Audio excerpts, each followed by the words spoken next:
잠언 21장 말씀입니다. 한 절 한 절 주옥과 같은 그런 말씀들인데, 여기서 우리가 특별히 이렇게 깨달아지는 것은 이 하나님을 어떻게 하면 기쁘시게 할까 하는 것입니다.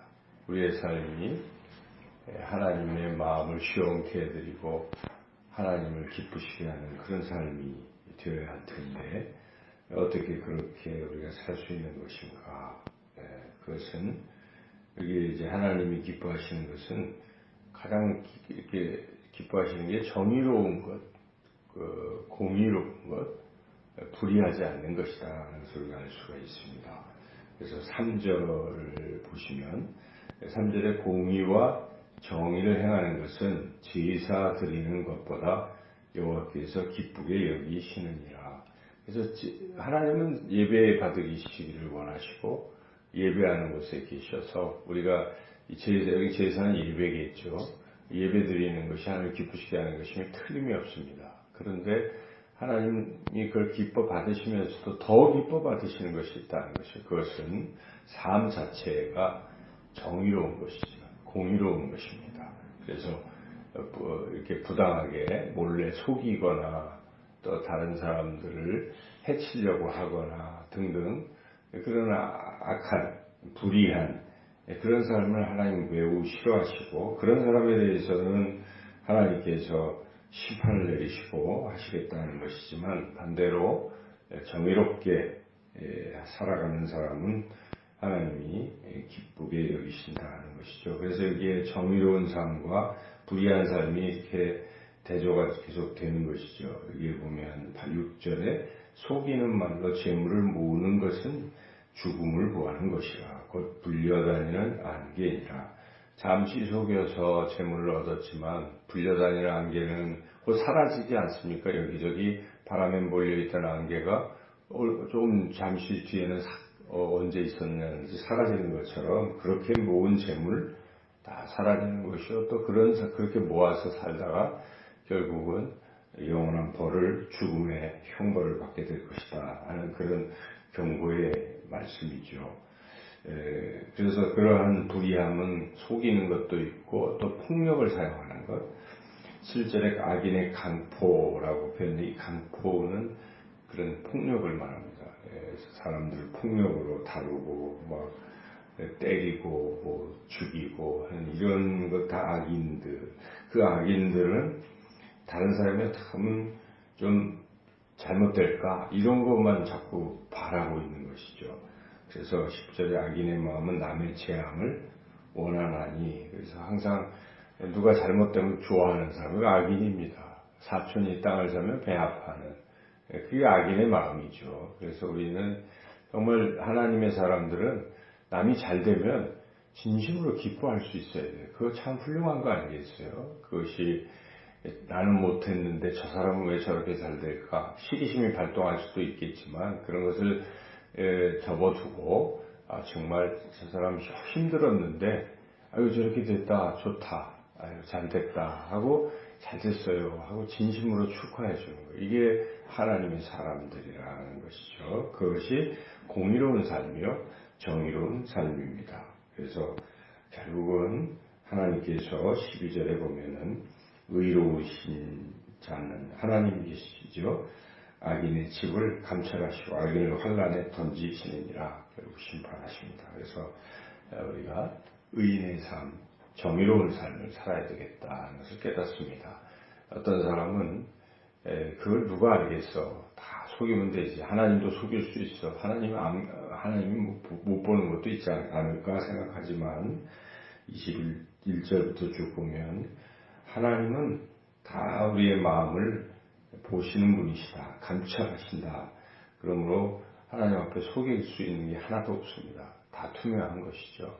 나중에 하나님 나라 가서도 다 알려질 것입니다. 그러므로 우리는 이 땅에서 사는 동안 하나님 보시기에 정말 정직하고 공의롭고 바르게 살아야 되겠습니다. 하나님 기뻐하시는 것이 이렇게 정의로운 삶이고, 또 한 가지가 있는데 그것은 인자한 삶이다, 사랑을 베푸는 삶이다 하는 것입니다. 그래서 하나님은 공의와 정의를 좋아하시고 기뻐하신다는 어딘가 있었는데 제가 못 찾겠습니다. 그래서 또 인자함이라 하는 것은 다른 사람을 사랑하는 삶이죠. 따뜻한 삶. 특별히 아주 힘들고 어려운 사람, 가난한 사람이 도와달라고 하는데도 귀를 꽉 막아버리는 사람. 그 악인입니다. 그래서 그런 사람은 하나님께 부르짖어도 하나님께서 귀를 꼭 막으실 수 있다 하는 것이에요. 그런 뜻으로 13절에 있는데 13절 한번 읽어볼까요? 귀를 막고 가난한 자가 부르짖는 소리를 듣지 아니하면 자기가 부르짖을 때에도 들을 자가 없으리라. 그렇습니다. 그래서 우리는 어쨌든 누가 힘들다 어렵다 하는 소리를 들으시면 내가 도울 여력이 얼마나 될까 생각해 보시고 돕는 거죠.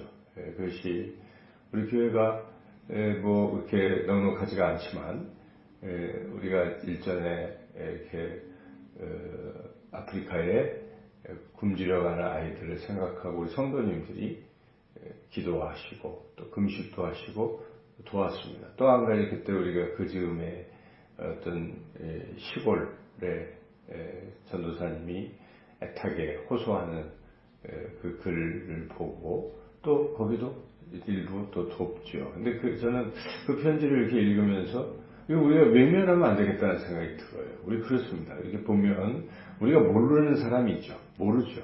언제 만나지도 않겠지만 그 부르짖는 소리죠. 이 성경에 나오는 대로 그럴 때 그 외면하면 교회가 아니고 또 우리가 외면하면 그리스도인이라고 말하기 어렵습니다. 그래서 항상 할 수 있는 한 그런 소리에 마음 아파하고 돕는 것, 그것이 하나님이 기뻐하시는 것이다. 21절에 나와 있군요. 21절 읽어보겠습니다.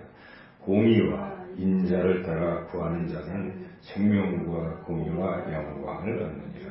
공의 정의는 앞에 많이 저기 되어 있는데 인자라는 것은 헤세드, 사랑을 말하는 것이죠. 그래서 가난한 사람을 돕고 어려운 사람 편에 서고 억울한 사람 편에 서주는 것, 그것이 바로 이 인자를 행하는 그런 삶이다. 그래서 이런 두 가지 주제가 이렇게 많이 나와 있고요. 또 하나 이제 여기 우리가 생각할 수 있는 것은 게으름의 부분입니다. 게으름, 부지런함. 그래서 게으름은 죄입니다. 태만은 죄예요. 그래서 항상 열심히 부지런히 살아가는 것이 하나님이 기뻐하시는 삶이다 하는 것이죠. 그래서 개인적으로 우리가 자꾸 나태하고 연락을 즐기고 쾌락을 즐기고 이런 삶, 욕망대로 사는 이런 삶이 아니라 자기를 절제하고 열심히 땀 흘려 일하고 하는 것, 이것이 귀한 것이다. 17절에 연락을 좋아하는 자는 가난하게 되고 술과 기름을 좋아하는 자는 부하게 되지 못하리라. 그렇죠.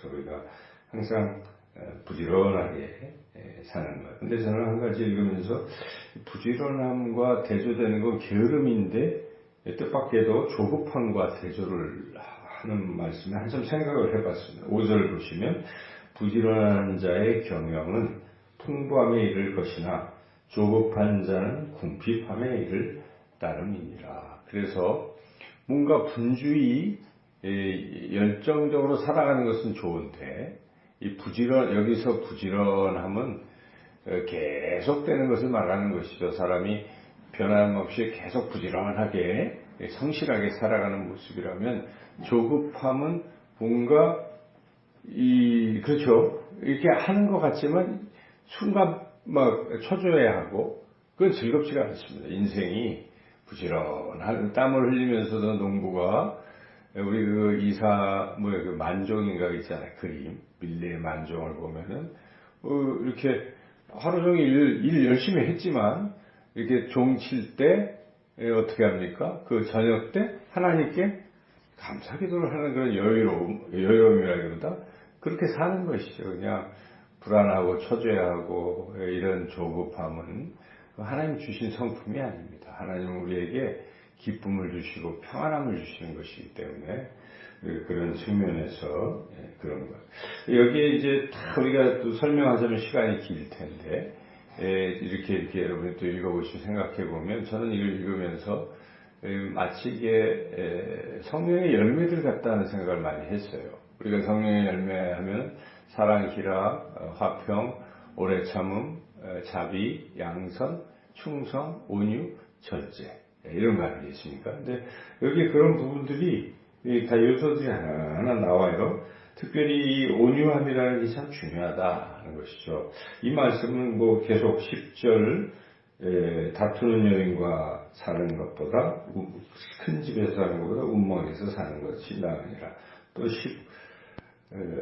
9절에서도 다툼에 성내는 여인과 함께 사는 것보다 광야에서 사는 것이 나으니라. 그리고 여인만 말하는 게 아니겠죠. 사람이 온유함을 잃어버리면 안 된다는 것이 남자든 여자든 부모든 자녀든 또 모든 관계에서 살아갈 때에 온유함을 잃어버리면 안 돼요. 그래서 항상 부드러운 마음, 부드러운 말, 또 부드러운 그런 삶, 표정 이렇게 온유하게 하는 것이 성령의 열매요. 성령의 인도하심을 받는 사람인 것입니다. 그래서 오늘 다양하게 아주 많은 이런 구구절절의 은혜로운 하나님 말씀들인데 여러분들 읽으시면서 마음의 감동을 받으시는 그런 말씀을 또 하루는 다 기억하기 어렵잖아요. 한 절을 계속 생각해 보는 거예요. 그래서 그 말씀을 내 삶에 적용해보고 변화되고 이렇게 해서 우리가 점점 그리스도의 향기를 바라고 성령의 열매들을 맺으며 하나님을 기쁘시게 하는 그런 삶이 될 것입니다. 오늘도 우리가 하나님을 기쁘시게 하는 그런 삶이 되시기를 주님의 이름으로 축원합니다.